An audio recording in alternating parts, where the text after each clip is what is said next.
Bom dia, Riane, bom dia. Acabei de tentar aceitar o do Paulo. Ah, conseguimos. Agora consegui, pô, até que enfim. Nossa, é um telefone, outro telefone. É, agora conseguimos. Conseguimos. Nossa, que desespero, gente. Fala sério. Eu acho que. Bom dia, Riane. Bom dia, nossa aluna querida. Bom Bom dia. dia, Alan. Ter você aqui com a gente tão cedinho, Alan. Seja muito bem-vindo. É, É bug, eu acho que eu acho. foi bug mesmo, porque você só conseguiu aceitar a minha solicitação. O seu convite realmente não está Não chegando. Deve chega. ser bug, porque eu entrei nos celulares e também não estava chegando. Mas é que bom, deu certo. Eu não estou te vendo, como sempre, né? Eu não sei o que, que acontece, mas eu não te vejo, mas eu sei que eu já te vi antes, você está linda. Né? Amiga, Tenho certeza que estamos vendo. Eu estou vendo as duas, então a Riane só confirma. Você está vendo as duas também? Acredito que ela também está vendo as duas. ótimo. Bom, o tema hoje é um tema muito interessante, é um tema que a gente acabou pensando com muito carinho. Eu já estava com saudade das lives, né? Porque já faz 2 semanas que eu não participo. Ah, então tá ótimo, Ari, obrigada, minha querida. Obrigada. E esse é um tema muito interessante, a gente pensou com muito carinho, exatamente para o Dia das Mães, né? Que, na verdade, são todos os dias, a gente precisa ver dessa forma, mas nós temos um dia especial aí para essa lembrança e para essa comemoração, que é domingo agora. Então, por que não falar um pouco com essas mães e falar um pouquinho do cérebro, falar um pouquinho dessa mente, falar um pouquinho dessas emoções, falar um pouquinho dessa junção, dessa tríade, né, que a nossa mente ela acaba comandando tudo, né, que é essa questão do controle mental, desse controle emocional, e aí esse cuidado dessa junção, principalmente quando a gente descobre, aí por isso que o nome, né, do tema da nossa live, puxa, agora eu vou ser, e agora, né? Aquele sentimento de, já troquei a fralda do meu sobrinho, né, Deb? Eu É sei que bem é uma, isso. né? E aí o sentimento de ser mãe vai muito além disso, e aquela junção de emoções acaba se misturando, e a gente acaba não tendo tanto tempo assim para poder pensar ou poder codificar. Tem 9 meses de gestação, mas são 9 meses que nem sempre a gente consegue ter essa mensuração. Então, um pouquinho disso que nós vamos falar aqui hoje, né, Dé? Exatamente. Principalmente, né? Eu não sou mãe, isso é muito importante eu comentar, né? Mas eu vou trazer aqui um pouco junto com as emoções que a Roberta vai nos trazer, que é a mãe, que vive a maternidade. Né? Eu vou trazer o desenvolvimento do cérebro, como é que funciona essa parte cerebral, né? Como é que funciona essa parte neural, né? Para poder juntar as duas informações. Roberta, eu ia Então, falar se você pode acender a luz, eu acho que você está bem escura. Você consegue ter uma luz aí mais fácil para você? ela já está acesa aqui, viu, Dé? Vou abrir a janela. Vou abrir um pouquinho Que aqui. você está bem escurinha. Ah, Melhorou? agora melhorou um pouquinho, melhorou um pouquinho. Então tá bom. Acho que é a câmera do celular aqui que é diferente, né? Melhorou? Melhorou, melhorou um pouquinho sim. Então tá. Então vamos lá, né? Vamos começar quando se descobre, né? Quando vem lá o teste, quando chega aquele teste e dá positivo. É, O que acontece no processo, é mãe? é aquela chuva, né? Como eu havia falado. Por mais que você tenha aquela gestação esperada e a gestação esperada e a não, né? E muito louco. No caso, com o Paulo, foi a desejada, foi a preparada, né? Nós ficamos um tempo nos preparando, nos organizando para isso, e só que quando a gente pega o resultado daquele exame e vem ali positivo, é como se você nunca tivesse pensado naquilo, né? E é muito louco. O seu cérebro, ele realmente dá um bug, essa é a palavra, bugou. E agora, né? Como que eu vou fazer? E eu descobri que eu estava grávida, eu estava com um mês, não tinha completado nem um mês ainda de gestação. Então, foi muito cedo. Então, eu tive, na época, eu era comissária de bordo, para quem não sabe, comissária de bordo não pode voar grávida, né? Por causa da diferença da pressurização. E a questão da pressurização do sobe e desce, e também aquela questão do peso, de toda a movimentação que está por trás aí de um trabalho de um comissário de bordo, né? Que para alguns é glamour e não é, né, Deca? Nisso É a gente verdade. tem um pouquinho, né? É E aí, verdade.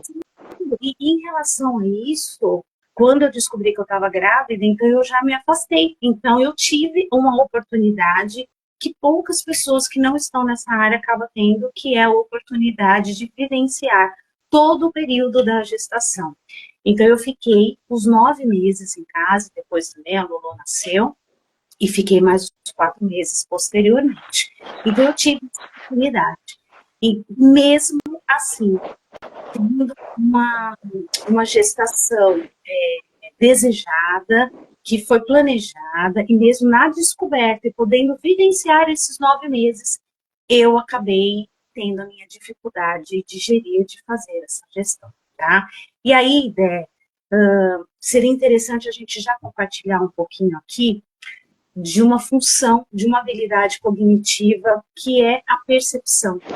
O quanto do cuidado de nós termos o zelo do como a gente olha.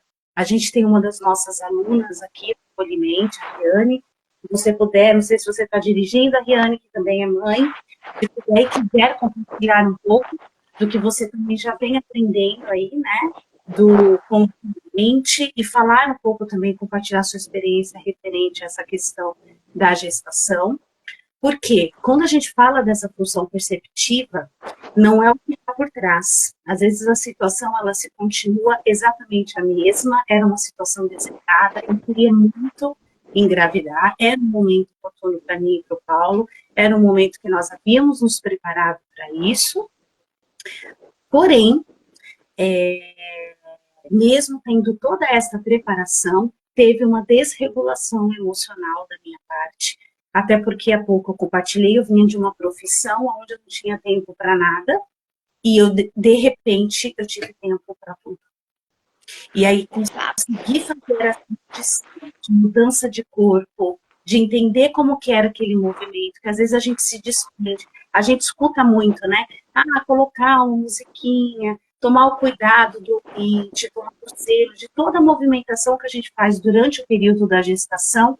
Às vezes a gente escuta aquilo e a gente pensa, puxa, mas isso é uma bobeira. Não é, pessoal. Realmente não é. Não é, existe uma comunicação? Existe, mas existe uma comunicação interna. E é importante que a gente saiba disso. Como a nossa função perceptiva, ela demanda informações sensoriais para os nossos órgãos dos sentidos o tempo todo, de fora para dentro, e isso me traz muito a forma como eu respondo às minhas ações e como eu vejo, quando eu estou no período gestacional, é óbvio que isso não será diferente. A única diferença, e nós não nos atentamos a isso, para as mãezinhas aí, né, que estão grávidas, tomar atenção nesse sentido. Quando esta sensação, ela interioriza, eu coloco um foco perceptivo e mando essa sensação para dentro, eu só deixo de perceber sozinha. Então, se eu trago uma situação de sensações estressantes, de elevação de ansiedade, para qualquer situação que eu vivencio durante todo este período de gestação, essa criança, ela está recebendo junto com você essas sensações, né, Débora? Exatamente. E aí eu vou trazer um pouquinho dessa fase que o cérebro da mulher, e até a gente postou, né, se alguém tiver um bom interesse de ver o que muda, porque muda muita coisa no cérebro para a maternidade. Ele aumenta de tamanho, né? A massa cinzenta dele aumenta. Algumas áreas do cérebro que não estavam tão desenvolvidas, elas se desenvolvem, por isso que se fala, mas parece que eu comecei a ficar mais atento a algumas coisas, mas ao mesmo tempo a minha memória diminuiu, parece que eu não estou tendo tanta, guardando, sim, porque o seu cérebro, ele começa a ter uma transformação.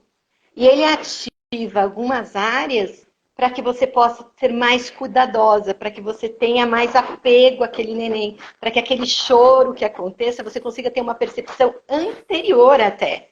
Né? Então, ele se desenvolve de maneira diferente. Isso já hoje é comprovado cientificamente. O cérebro, quando entra no período, né, gestacional, ele começa a se transformar. E aí vem aquela chuva de emoções.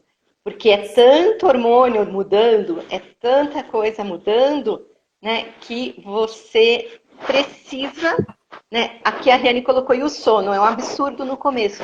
E ele é um absurdo, Riane, exatamente por isso. Porque o cérebro precisa se reestruturar. E o sono vem como uma forma, né, de a energia, o cérebro gasta energia, muita energia. Hoje é comprovado, né, o tanto, principalmente de glicose, que é a energia que mais faz a transformação no cérebro. Então, aquele querer doce, querer massa, querer esse tipo, porque se transforma em glicose, é a energia que se gasta mais rápido. E na paternidade é isso, como ele precisa se transformar, ele precisa mudar, ele vai te dar sono para ele poder fazer essa reestruturação. Então, não é uma coisa, é uma frescura. Não é, é comprovado hoje cientificamente. E através de ressonâncias, através de acompanhamentos, isso para nós é muito importante. E como lidar com tudo isso, né, Dé? Quando essa criancinha nasce, você tem aí esses 9 meses, que é o habitual, né? E quando você tem esses 9 meses para se dar dentro de toda essa movimentação fisiológica, né? E que nós não temos consciência, mães, o quanto que é importante. Às vezes parece ser muito chato. Eu, como mãe, eu não quero assistir, às vezes, ou escutar uma mãe que fala para mim como o meu cérebro fica, né? Eu quero vivenciar outras experiências, tem muito disso, mas o quanto que é importante, e eu faço essa chamada desde esse nosso início de bate-papo, o quanto que é importante nós nos atentarmos ao funcionamento e à mudança do nosso corpo e o cérebro, que é o que comanda, tá agrupado aqui, para que a gente possa ter clareza e respostas das nossas sensações. E aí entra aqui, né? Entra aqui a emocional. Porque mesmo tendo ali, em contínuo, eu tive a oportunidade de vivenciar esses 9 meses da minha gestação, aproveitando cada milímetro, cada centímetro que a minha barriguinha ela crescia, eu tive a oportunidade de vivenciar tudo isso. Mas quando eu tive a Lolo no meu braço, quando a Lorena nasceu, novamente, depois do exame de um tempo, a Lorena nasceu com 9 meses, eu tive o segundo momento de falar, puxa, agora eu me organizei para isso e vou... Não que eu não venha ter as minhas sensações, gente, isso é impossível, tá? As sensações nós não temos controle delas, mas o descontrole, a desregulação, novamente aquela sensação, puxa, o que eu vou fazer com isso, né? Como eu vou gerir pelo segundo momento, quando eu tenho a Lorena nos braços. E aí, neste processo que a gente classifica essa primeira infância, que eu vou trazer aqui, né, e aí eu quero que você transcorra um pouco depois disso. Quando eu estava fazendo faculdade, tem uma matéria que é desenvolvimento da infância. E nessa matéria a gente acaba passando por várias etapas do desenvolvimento infantil. Inicia-se no nascimento. E eu nunca esqueci que quando eu fui mãe, aquilo para mim fez grande sentido. Esse professor, ele fala, o bebê, o recém-nascido, até os seus 3 meses de vida, o mundo para ele é um grande centro. E é verdade, porque essa é a necessidade que essa criança, que é o que? Da sobrevivência. Então, para ele, realmente, a visão que ele tem é um grande seio. É o movimento que ele faz, é a busca que ele traz. Então, às vezes, a gente se desatenta um pouco do cuidado de onde eu estou amamentando, como eu estou amamentando. É muito natural que quando nós nos tornamos mães, tudo que a gente faz é voltado para esta criança, porque a gente quer que ela sobreviva. Você tem um ser ali, você não tinha, a partir do momento você tem um ser que depende 1000% só de você. E de repente isso está tudo na sua mão, na sua e no seu parceiro. E aí você pensa, tudo que você faz volta-se para aquela criança. Para ela é um grande sim. E para você, o seu mundo, que existiam várias coisas ao redor, se torna 100% aquela criança. E quando a gente fala isso, olha que loucura. Como que eu estou lidando com isso, de estar voltado apenas para uma pessoa, para um único ser. Uma demanda de energia, ela está voltada toda para essa criança. Como eu estou me relacionando com isso? O que o cérebro, como que funciona esse cérebro nesse momento? Isso, eu acho que tem dois pontos bem importantes aí. Um que a Riane trouxe, que apesar desse desafio da mulher de trabalhar fora, né, e ter que lidar com essas mudanças desde a gestação, e aqui quando nasce, porque também tem, e as cobranças em cima disso, né?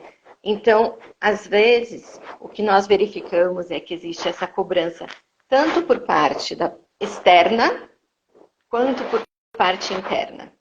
Né? A cobrança do que eu vou dar, que eu tenho para dar para essa criança. Como é que essa relação, mas entra muito em como eu percebo esse mundo. Muito mais do que eu dou é de como eu percebo. Porque tudo que você está percebendo, você está entregando. Então, se você quer entregar algum outro tipo de coisa, você vai ter que perceber diferente. E muitas vezes se entra nessas cobranças. Né? Se entra tentando justificar as cobranças, tentando justificar as mudanças, enquanto elas são ali, elas acontecem realmente ali. Né? Elas não mudam. Elas só vão mudar se você mudar a sua percepção. Né? E essa criança que está ali, aquele cérebro que está ali, ele está começando a se desenvolver. Então, isso emocionalmente, como você colocou aí, né? É um grande seio. Porque no cérebro dela, também as estruturas neurais não existem, como a gente imagina que existam. A gente já imagina que a criança nasce com aquele cérebro ali prontinho, né? E não é verdade. Ele vem com HD. Exatamente. E o cérebro vem, né, pequenininho, e todos os córtex, os lobos, também vão se desenvolver. Só para ter ideia, e aí para as mamães, um cérebro desenvolvido, ele só vai acontecer entre os 23 e 25 anos de idade. Como assim? Muitas coisas que nós falamos quando eles são pequenos, ou que nós estamos nos comunicando quando eles são bebês, eles estão sentindo, é diferente. Né? Eles estão sentindo, mas eles não têm o que fazer com isso, porque eles não têm a estrutura para pensamento, para racionalizar isso. Eles sentem. Para você ter ideia, até os 2 aninhos de idade, é onde mais ou menos 2 anos a 3, onde ele passa a sentir tudo, sente tudo. Mas não dá nomes, não dá os sentimentos, ele sente, mas não sabe o que é. Exato, eles não têm a nomeação, não têm essa classificação, né? Eu acho que, passando um pouco pelas fases, é importante a gente entender que nessa formação fisiológica, o nosso corpo ele vai respondendo junto, tá? E o cérebro, de novo, ele não é diferente, ele vai nessa formação. E aí a importância de eu entender. Quando eu tive a Lena, eu tive a oportunidade de ganhar um livro, que eu tenho ele até hoje, eu não me recordo agora o autor, né? Mas ele não é um manual, tá? Mas é como se fosse um manual. Para mim, para o Paulo, e olha, formada já em psicologia, não tinha funcionado ainda, mas já era formada em psicologia. Um manual desse tamanho não é um manual de como você tem conduta, porque é isso que nós, como mães, vamos ser muito sinceras, a gente sente a necessidade de buscar. Respostas para o choro, respostas do porquê a criança está reagindo daquela forma, respostas de como que eu faço para ela dormir durante o dia, qual é a melhor... Enfim, respostas. Desde quando nós nos tornamos mães, eu não vou mentir para você, até hoje, a Lorena hoje está com 13 anos, Quando eu olho para a minha maternidade, quando eu olho para o meu papel mãe, eu me percebo buscando respostas. E é verdade, não existe uma, mas existe uma condução, não só comportamental, de troca de experiências, que é o que eu estou tentando fazer um pouco aqui com a minha experiência como mãe, e essa condução um pouco fisiológica de como isso acontece no corpo materno. Até hoje, com a Lorena com 13 anos, eu tenho respostas fisiológicas e mentais, cognitivas, ah, que são associadas ao meu papel de mãe. E nós precisamos ter essa consciência. Esse livro que eu ganhei, ele acabou me ajudando muito, por quê? Porque esse médico, e depois eu vou colocar aqui, tá, para as mães que forem assistir essa live depois, eu vou deixar ele aqui como indicação, porque ele é maravilhoso. Ele não é um manual de como, o porquê que o teu filho está chorando, mas ele traz todas as etapas do desenvolvimento infantil. Então, de quando essa criança nasce, de como que é a questão intestinal, o desenvolvimento motor, ele nos traz uma visão, uma medição. Puxa, meu filho com 3 anos de idade, fisicamente falando, o que ele já tem que estar apresentando? Na questão de linguagem, o que ele tem que estar apresentando? Não é para ficar colocando sementinhas de dúvidas, será que meu filho tem um problema? Não, é para nós respeitarmos o quanto é importante que a mãe ela entenda que ali existe um desenvolvimento de uma resposta emocional e cognitiva no novo papel que ela está exercendo e consiga entender o desenvolvimento cognitivo, físico e também emocional deste bebê. Porque nós estamos falando aqui da primeira infância. E esse livro é maravilhoso, porque ele nos dá uma leitura deste processo de desenvolvimento, tá? E nós, como mães, e eu me coloco, mesmo sendo psicóloga na época, hoje já um pouco diferente, mas quando eu tive a Lolo, na época, como eu falei, foi o meu segundo, e agora eu tive o primeiro com resultado, mesmo querendo, e o segundo, que 9 meses, uma hora ela ia nascer, eu tive, uma hora ela ia ter que sair, né, gente? Então, assim, e foi o meu segundo, e eu fiquei perdida. E mesmo sendo psicóloga, nós não temos controle sobre isso, e aí queria compartilhar um pouco sobre isso, do emocional, que você já falou um pouquinho, que a gente acaba dentro da questão da adrenalina, questão emocional e tudo mais. Eu tive um início de depressão pós-parto. Por isso que o processo depressivo, ele é muito comum no processo gestacional. Primeiro, de novo, a gente tem 9 meses. Quando eu tenho aquela preparação para ser filha, eu tenho a descoberta que eu estou grávida, eu tenho os 9 meses para poder me preparar para essa chegada. Como que eu faço essa preparação? Se eu não faço essa preparação, se esse processo está acontecendo meio ao todo, é bem provável que eu venha receber essa criança com muito carinho, com muito amor, não é em relação ao sentimento e carinho que nós estamos falando. Não tem a ver com isso, exatamente. Uma troca, isso é um desenvolvimento de amor, não significa que você não ame seu filho, não é sobre isso que nós estamos falando aqui. Quando nós falamos sobre a sensação depressiva, de tristeza, às vezes aquele questionamento bobo que vem na nossa mente, puxa, o que foi que eu fiz? Eu tive esse pensamento, gente, eu não tenho vergonha de compartilhar para vocês. E isso não foi em momento algum a minha relação amorosa com a minha filha, de cuidado, de zelo. Isso não foi para, em alguns casos acaba indo, mas não foi. Mas eu cheguei a questionar. Então, por quê? Porque mesmo a gente tendo toda essa preparação, a Roberta, ela errou. Ela errou durante esses 9 meses em como ela estava se preparando mentalmente e emocionalmente para receber a Lorena. E aqui eu já deixo um recado, aqui eu já deixo, é científico. O nosso cérebro, ele tem uma mudança a partir do momento que você descobre que você está grávida. Fisiologicamente falando, já aconteceu. Mas mentalmente é quando você tem a resposta, estou grávida.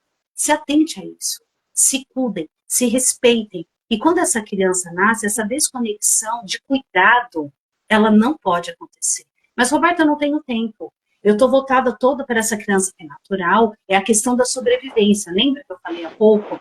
Mas nesse processo de cuidado, com pequenas estratégias. Estratégias do tipo, puxa, agora ele está dormindo, mas então eu vou lavar a louça. Deixa para depois. Vai dormir junto. É o seu momento de descanso. Eu gostaria que você falasse um pouquinho, Deb. A gente já falou sobre uma live exclusiva sobre o processo do sono, quanto que fisiologicamente isso é importante para todo o nosso processo, né? De desenvolvimento quanto vida.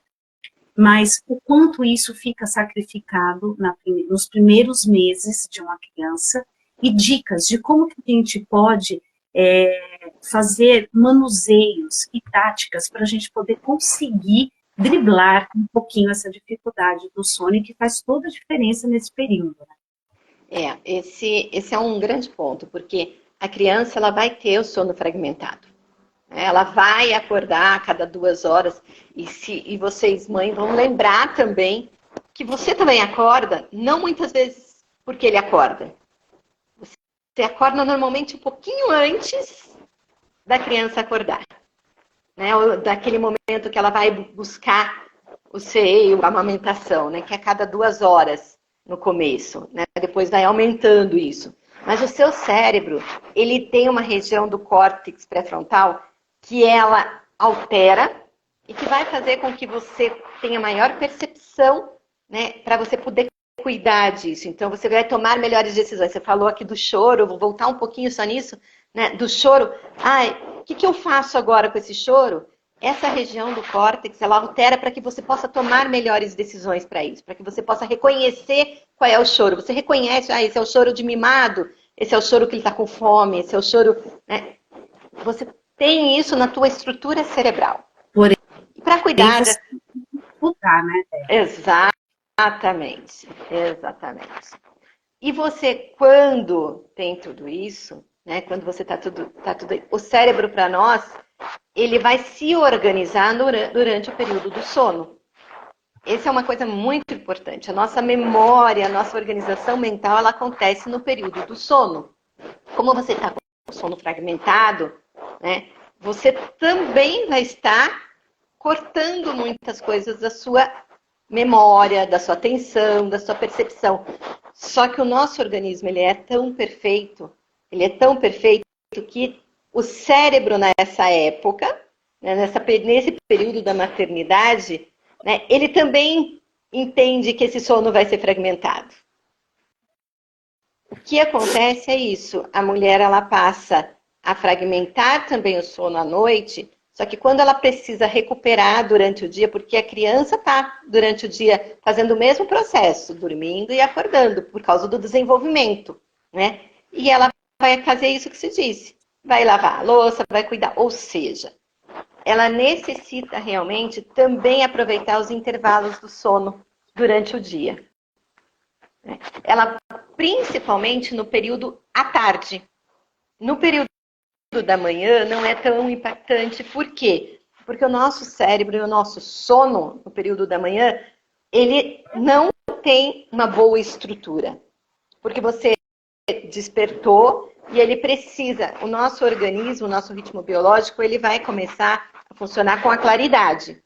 Né? Então, é a claridade que vai dizer para ele, vamos nos organizar, né? Essa parte hormonal vai se organizar. Então, no período da manhã, se você evitar dormir, não tem tantos problemas. Tá? Agora, no período da tarde, aquele sono da tarde, né? Que a criança, ela comeu, vai dormir, aproveita a mãe e também vai dormir.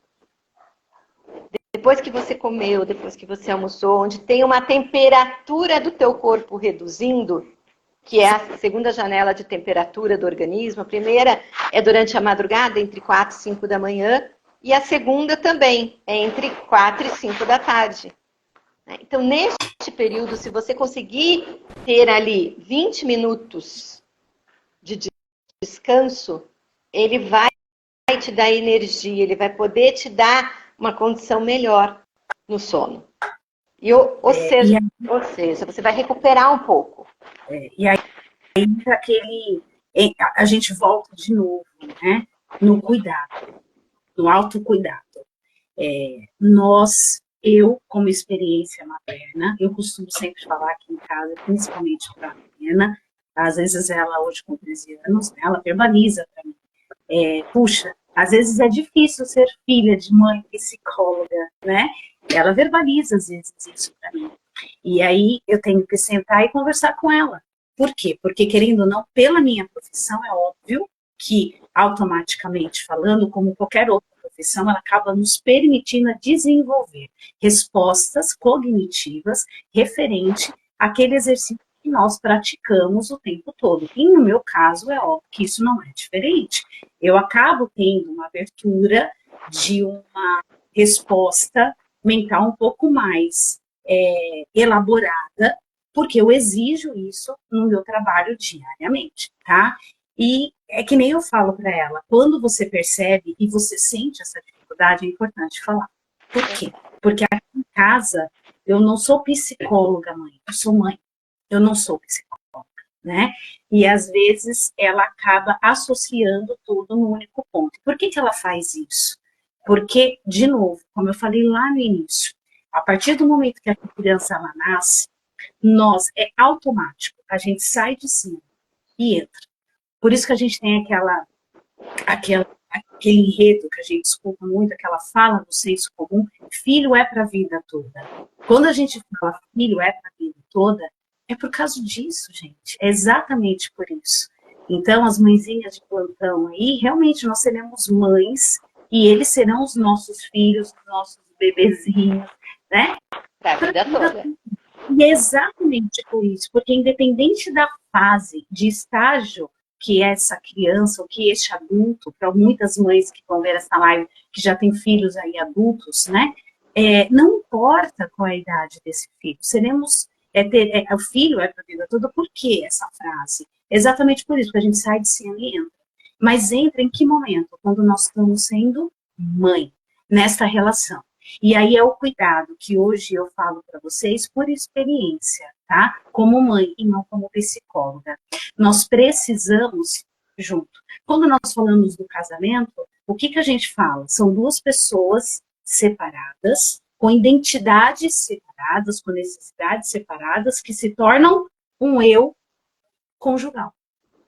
E que se torna uma única pessoa. Então, neste casamento, nessa relação, quando a gente vai falar deste casamento, deste casal, eu tenho que falar dos dois juntos. Eu não posso falar separado. Se eu estou falando separado, tá errado. É um exemplo, uma analogia que eu estou dando aqui, tá? E em relação a esta mãe, a esse filho, ou a esses filhos, não pode ser diferente. São figuras diferentes, individualidades, o ser que está sendo desenvolvido, ou já está desenvolvido, na fase adulta, não importa. Mas quando vai falar dessa relação mãe e filho, esta mãe precisa estar.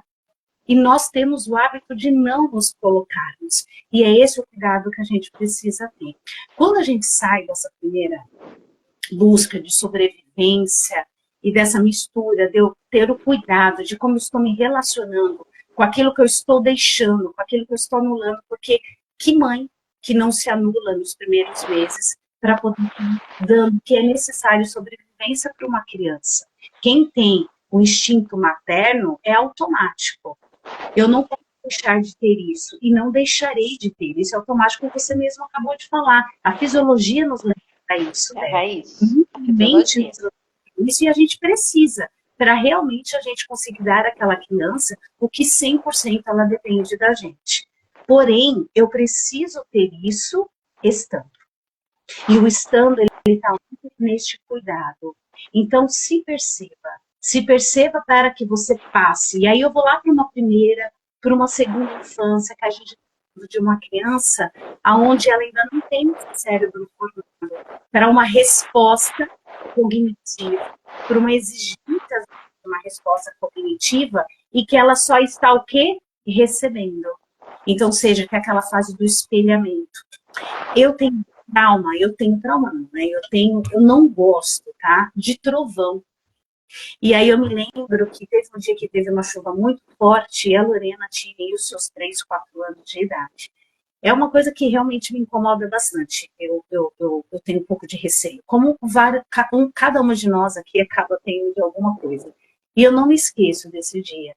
O Paulo virou para mim e falou assim: Rô, toma cuidado. Porque a forma como você vai responder aqui vai passar para a Lorena. E eu acho que não seria legal a gente passar essa insegurança para ela. Fica aqui a dica. Olha isso.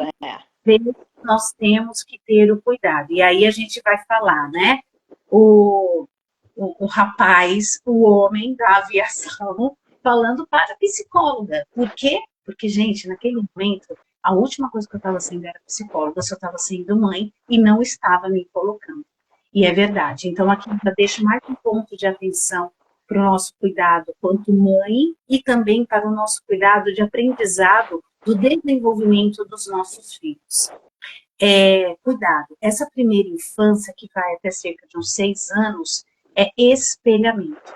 Então, cuidado para você aprender a gerir os seus medos, as suas dúvidas, a sua ansiedade. Roberta, mas eu tenho tudo isso. E vai continuar tendo, porque o mundo aí fora está acontecendo e você vai continuar respondendo a ele. Mas o cuidado de ter o bloqueio. Deixe que o seu filho, deixe que a sua filha desenvolva por si só as suas inseguranças, os seus receios. Por quê? Porque quando você identificar que eles estão desenvolvendo isso, você vai conseguir entrar e levá-los, tirá-los dessa situação. Quando você passa, você nem percebe. E eu acho importante nisso que você está falando, né, que o espelhamento, né, a criança é o espelho. Como eu disse para você, a criança, o cérebro dela não se desenvolveu. Por que quando é criança você fala é sim ou não? Ah, com ele tem que ser sim ou não. Tem que ser sim ou não, porque o processo, essa parte do córtex do cérebro, onde você tem a parte da frente, que é o córtex, e a emoção que está bem no meio, ela não fez ainda todo o sistema neural, ou seja, os neurônios ainda não estão se encontrando. É por isso. Então, ela não tem o talvez, porque ela não sabe, ela não consegue entender esse talvez. Ah, mas eu sento para conversar e explicar para o meu filho. Ok. Só que é muito importante entender que o seu filho, ele não tem essa capacidade nessa infância, de resolver essa questão. Para ele é sim ou é não. Ele não tem essa capacidade por uma questão cognitiva, por uma questão do desenvolvimento do cérebro. E é você que tem que ajudar ele a entender que é assim ou é assim. E não que existe o talvez e que ele possa decidir alguma coisa.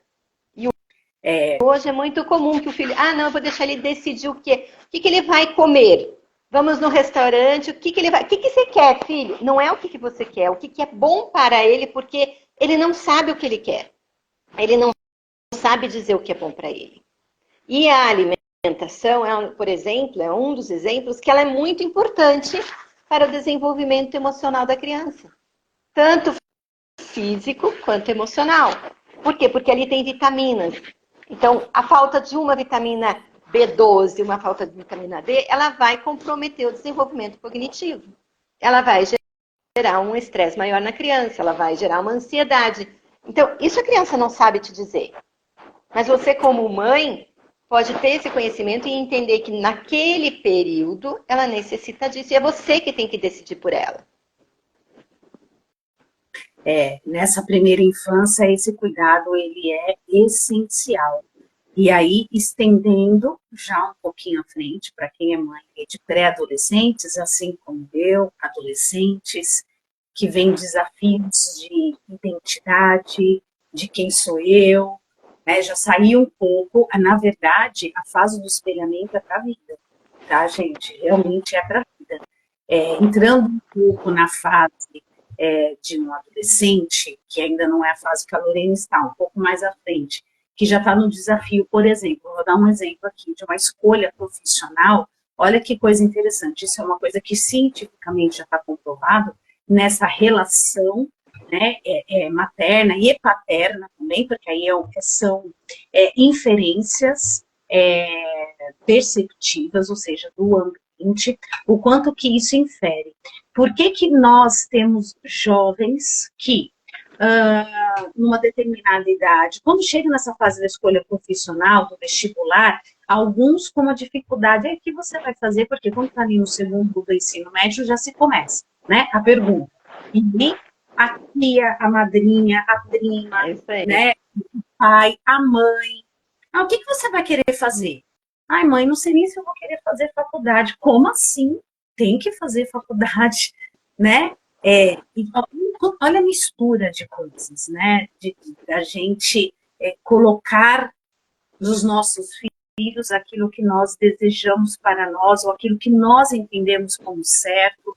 A gente já está falando de um adolescente, de um pré-jovem, na cerca dos seus 16, 17 anos, e que, puxa, é claro que ele ainda precisa ter uma condução muito grande, e eu falo que chega uma...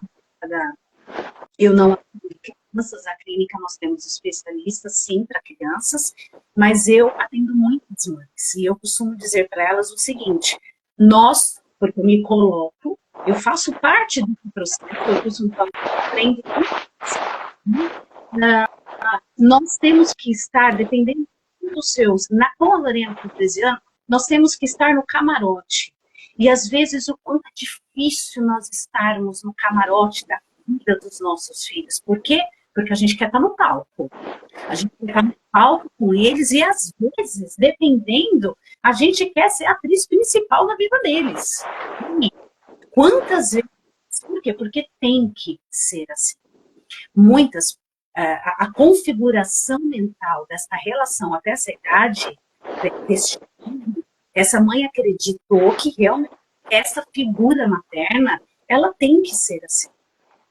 Então, até essa mãe conseguir perceber que, puxa, eu estar com meu filho não é estar no palco da vida dele junto com ele, eu consigo estar com ele lá no camarote, ela também vai estar. Então, é um aprendizado.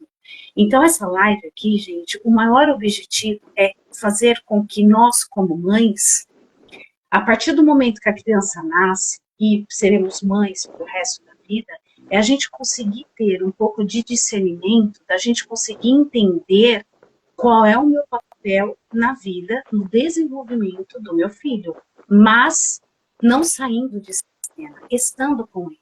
E quando eu estou no camarote, é porque eu estou conduzindo, porque eu preciso, sim, um jovem de 16, 17 anos, ele necessita, como nós falamos aqui, o cérebro ele vai se formar, e essa parte, tá, da função executiva de tomada de decisão, que é a última área do cérebro a ser formada.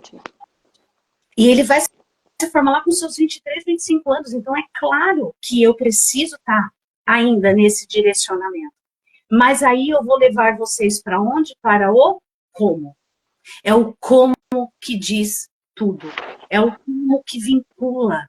É o como que faz o seu filho e a sua filha realmente vir até você. Mãe, o que você acha disso? Mãe, o que você acha daquilo?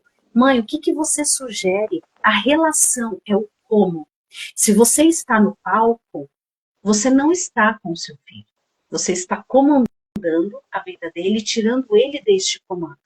Só que vai chegar uma hora que ele vai ter que comandar. E você não vai poder mais estar, que é a fase adulta. Então, a partir dos seus 12, 13 anos, essa provocação, a gente precisa estar no camarote e entender que estar no camarote é pular para o palco quando for necessário. Perigo, proteção. Mas quando nós não temos que estar no palco, nós estamos com os nossos filhos fazendo o processo de condução, estando no camarote. Porque nessa fase é o momento onde eu já passei para dar a sobrevivência básica, eu já passei daquela fase de entender que eu tenho que dizer não e eu tenho que dizer o porquê, já passei da fase dos porquês, por quê? Porque é a fase da elaboração das respostas e do entendimento, esse bebê saindo só das sensações e indo para uma resposta mais cognitiva, com outras habilidades cognitivas sendo desenvolvidas, e agora eu estou falando de um adolescente que está numa fase que ele está sendo cobrado para ele saber o que ele vai querer ser pro resto da vida dele. E aí, E se ó, não consegue, é porque provavelmente ele teve um espelhamento para isso. exato. E é muito E a, importante ver. Desculpa, continua. fala, E é importante saber, nesse desenvolvimento que você está vendo do espelhamento, que o cérebro desse adolescente, ele desenvolveu uma parte na infância, né?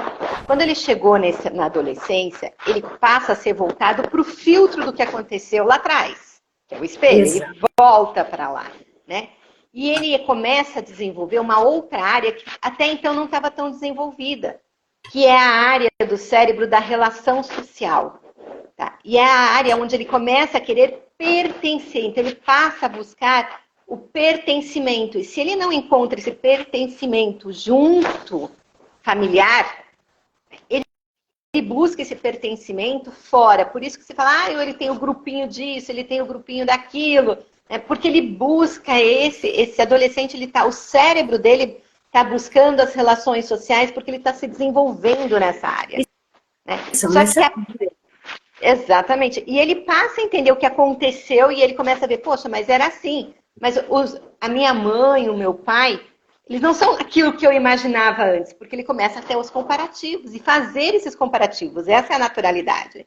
Né? Uhum. E estar no camarote, como você falou, né, mostrando isso do vínculo de estar junto, é o apoio dele. Permitir ele saber. Exato. É permitir eu acho que, isso. eu acho que nessa fase esse que é o importante. E aí eu volto de novo para essa mãe.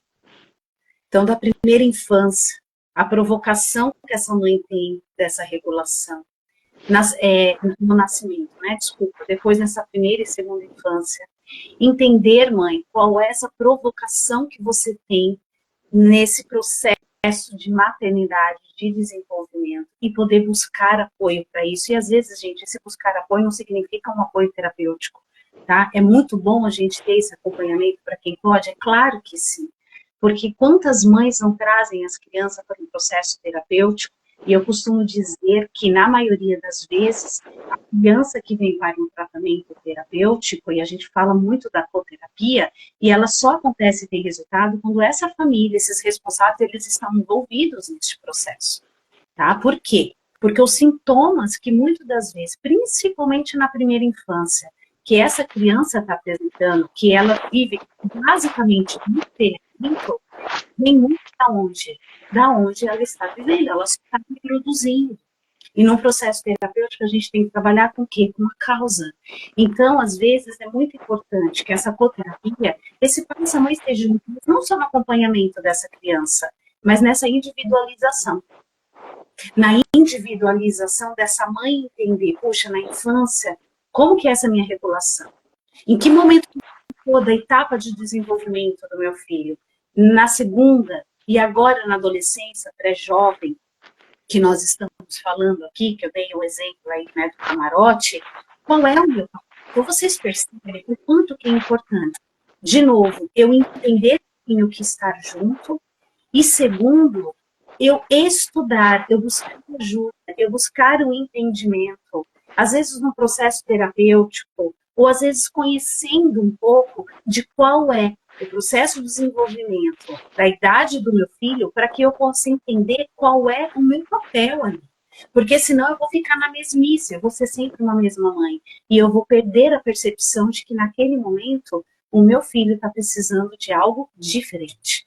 A adolescência, o pré-jovem, eles precisam ser provocados. E é por isso que é importante nós exercitarmos de estarmos no camarote. E eu, como mãe da Lorena, hoje com 13 anos, eu vou dizer, é muito difícil às vezes estar no camarote, mas eu entendo que é ali que eu preciso estar. Porque senão ela não vai entender que as ações que ela vai ter como resposta tem que ser consequência dela. Ela tem que me ver ali como forte. E outra coisa, em outro momento a gente volta aqui para falar um pouco sobre isso, mas cuidado com a fala, né? Eu sou amiga da minha filha. Cuidado, você deve ser amiga, mas antes de ser amiga, você é mãe. Nós somos mãe. E às vezes essas duas palavras elas estão juntas, tão próximas que a gente se mistura, mas em outro momento a gente fala aqui. O que eu queria fechar, e aí eu gostaria que você me ajudasse nesse fechamento aqui, né, é de tudo um pouquinho que nós falamos aqui, que nós pincelamos, tanto do nascimento até a fase adulta, né? Eu não sei com quantos anos o seu filho está, para você, mãe, que está assistindo essa live, sempre tenha em mente, e nós não temos o hábito de fazer isso. Que pessoa eu quero desenvolver para o mundo? Esta é uma pergunta que eu levo todas as minhas mães pacientes. E eu, hoje, o tempo todo, na minha relação de desenvolvimento, de maternidade com a Lorena, eu me que ser eu quero deixar para o mundo. Ela fala, eu crio para o mundo, tá, mas o que você está criando para o mundo? Exato. Quando nós questionamos o que nós estamos criando para o mundo, nós estamos trazendo para nós a responsabilização deste ser que nasce com o vazio e processo de desenvolvimento. Então, eu deixo aqui. Eu acho que isso é um dos recados maiores que a gente pode dar, tá? De atenção. Puxa, quem eu quero deixar? É provisionar. Que pessoa que eu quero deixar para o mundo? Uma pessoa boa, uma pessoa que ajude, uma pessoa paciente, uma pessoa que tem escuta, porque é isso que vai trazer um embasamento para a sua relação como mãe e também na sua preocupação no seu papel, porque mãe, você precisa estar nessa relação, mas e com isso você precisa se olhar. A gente não pode olhar só. E aqui eu vou pontuar uma coisa que é muito importante, é abordar sobre as emoções. Porque quando você vai deixar para o mundo, você está deixando uma pessoa, né? E a pessoa é a história dela. Então, nós somos a nossa história. Nós hoje somos a nossa história. Uma mãe é a sua história, né? O que é importante é que você aborde quais emoções você está sentindo. Que pessoa, né, que você está ali, o que você sente como mãe e o que o seu filho sente. Onde ele sente? Onde você está sentindo, mãe? Eu estou angustiada. Onde você está sentindo, mãe, essa angústia? Mas sinta essa angústia. Pô, meu filho chega chorando, né? O que ele está sentindo? Aí ele não sabe dar um nome. Dá um nome para aquilo que ele está sentindo, para que ele possa dizer para você o que ele está sentindo depois. Né? Quando que ele sente, é você olhar para você e falar assim, quando eu sinto? Quando eu sinto? Meu filho, quando ele sente? Porque nós somos a história. Então, se você quer deixar uma pessoa boa, como você complementou aqui, né, Roberta? Que pessoa eu quero deixar? Você quer deixar uma pessoa angustiada? Você quer deixar uma pessoa estressada? O que você quer deixar vai depender de como você se coloca para essa pessoa e como você se vê. Né? Como você se regula. Muitas vezes você grita com aquele filho, grita porque você não está regulado. Não é o sentimento da criança, não é a emoção da criança, não é a emoção do teu adolescente e às vezes não é a emoção do seu filho adulto. Não é a tua emoção, então é você se regular. E quando a gente fala dessa regulação, só para fechar um pouco essa linha, além de nós começarmos, qualquer coisa que a gente vai fazer na nossa vida, a gente sempre se preocupa, como eu vou fazer? Eu vou fechar alguém que está no processo de desenvolvimento profissional. Eu vou fazer uma pós. Tá, pare e pense, em que momento de vida que você tá? Cabe uma pós? Cabe. Como eu vou fazer? Em que momento que eu vou parar para estudar? Em que momento que eu vou fazer as aulas? Por exemplo, como que eu vou deixar minha bebê, se por acaso... Enfim, você vê, a gente para prestar atenção no como a gente vai fazer em tudo. No nosso papel como mãe, e aí, de novo eu vou falar, filho e mãe, lado, igual casamento. São duas pessoas, una. Mãe, filho, são duas pessoas, una. Nós temos o hábito de não nos colocarmos. A gente só coloca o nosso filho. Não. Você precisa, para você, mãe, que está escutando essa live, e sente que dói essa escuta, no sentido de, puxa, mas eu não consigo me colocar. Não, é meu filho ali. vá buscar ajuda. E ajuda terapêutica, ou às vezes ajuda de tentar entender um pouquinho como isso funciona. Por quê? Porque é junto, isso não pode doar. Oh, desculpa, isso não pode doer. Isso tem que estar ali, Tá junto. É uma relação, é a unificação. Esse é um papel de pai e de uma mãe. Então, quando eu penso, sou mãe, nasceu, tá aqui no meu colo, aquela mistura de sensações que a gente falou um pouquinho, da resposta do corpo, vamos respeitar, vamos entender, faz parte da fase. Então a gente só precisa regular. Eu não posso não querer sentir, faz parte.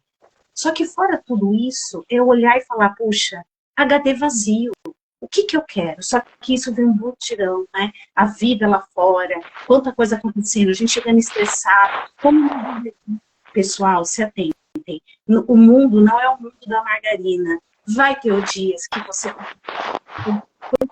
não precisava ter falado daquele jeito. Olha que legal, você já se atentou que a maneira que você falou não foi legal. Então você vai lá e corrige. A vida, ela é assim. O difícil é quando eu faço e eu nem me dou conta que eu estou fazendo. E é esta atenção que nessa live, nesse bate-papo aqui hoje, que tinha tanta coisa para falar, mas é um tema muito grande, né? A gente queria deixar como recado, como presente para vocês. Dia das Mães é todos os dias, mas nós temos um dia especial no ano que faz com que a gente pare para representar um pouco.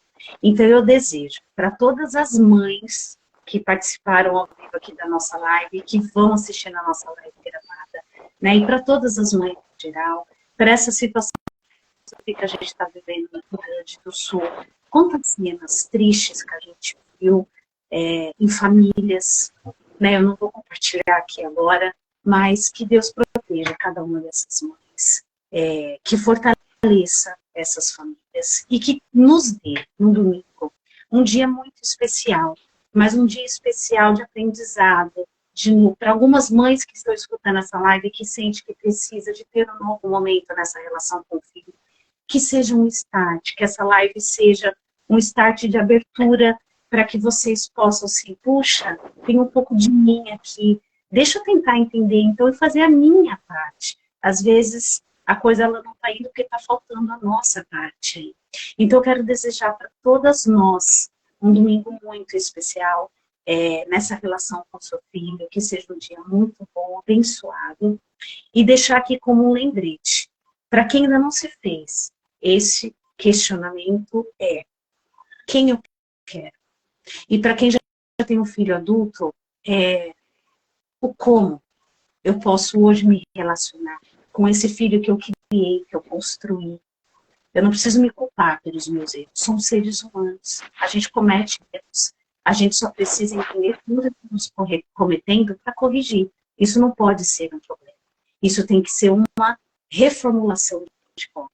E é por isso que eu deixo para vocês aqui o meu carinho e um dia muito especial e também esse recado, né? Erramos. Mas o que eu posso fazer para corrigir? E eu quero estar ao lado do meu filho nessa criação. Não na frente, nem atrás, nem única. Como se o meu filho não existisse ali. É ao lado. São duas vidas diferentes em um. E um dia lindo do Dia das Mães para vocês, gente. E, Márcia, eu vi que você colocou aqui para deixar a live gravada. Obrigada pelo carinho, você sempre está aqui com a gente. E nós vamos sim, tá? Até no final do dia de hoje, né, Dê? Eu acho que a gente vai conseguir ver gravada lá no YouTube também, né? A outra tá lá, Márcia. Já tá, subiu. Às vezes a gente sobe, mas como a gente não deixa até o final, a gente deixa sozinho, ele fica como fechado. Aí a gente vai lá e abre. Provavelmente, se você não acessou lá, eu vou dar uma verificada se não está fechado. Mas ela está lá no YouTube, sim, e essa vai subir hoje também. Eu também desejo a todas as mães, né, um dia super especial no domingo. Mas é muito importante essa reflexão do cuidado que vocês têm, não só com os filhos, mas principalmente com vocês. Principalmente de como você se relaciona, como é essa relação e o quanto você pode estar olhando para o seu cuidado, para a sua vida. né, para suas emoções, porque é elas que vão estar sendo transferidas para eles, né, para o outro. Mas cuide de si, olhe para o seu corpo, olhe para a sua alimentação, olhe para a sua emoção, olhe para a sua mente, para o que você está alimentando a sua mente, o que você alimenta seus pensamentos, né? Porque isso sim, ele parece pouco, mas ele impacta muito na vida da mãe. Eu sei que hoje a gente fala dessa correria do mundo, de tudo que vem acontecendo, das catástrofes que existem, né? Mas veja o que você pode tirar de melhor para você como mãe, para você poder alimentar o seu filho, para você poder estar ao lado, como disse a Roberta, do seu filho, para você poder ajudá-lo na evolução dele, né? Para onde ele decidir ir. Então, cuide de você, mãe. E buscar o suporte, né? Sempre quando necessário. Exatamente. Gente, um bom dia para todos vocês. Obrigada pela companhia de vocês, tá? E, de novo, um lindo Dia das Mães para todas nós. Um grande beijo para vocês, gente. Muito obrigada por estarem aqui. Tchau, tchau. Tchau. Um ótimo dia.